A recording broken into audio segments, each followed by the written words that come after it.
We only have 4 GB of memory on our Mac mid 2010 27-inch version, and we want to upgrade the memory because it's very slow. If you can see, if we open a let me see, open an app like Photoshop, let's show you how much time it takes. So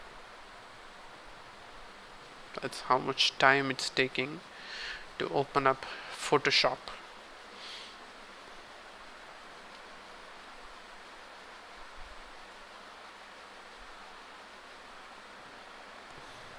It's taking a lot of time.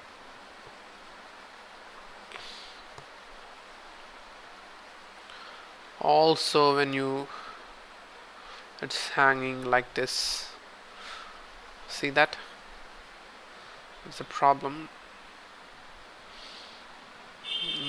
Okay, and if you click this, it takes some time to open up. See? Where is it? I don't see it. So it took around 1 minute to open up. So it's still not open. See that? This is the problem that we are having. So that's it. That's all I want to show you, and I'm going to upgrade to 12 GB. Okay, thanks.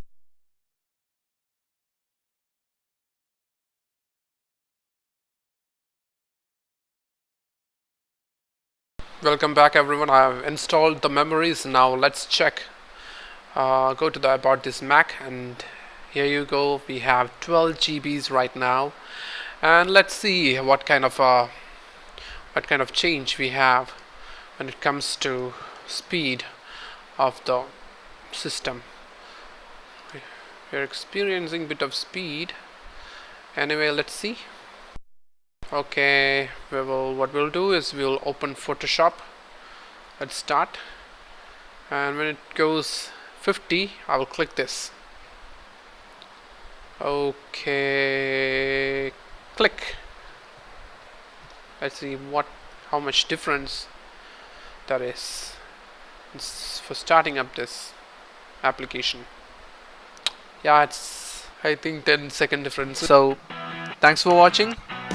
This is Dr. Spencer Jones from Online Income Startup. Please subscribe to my channel to see more videos like this. Thanks. Bye.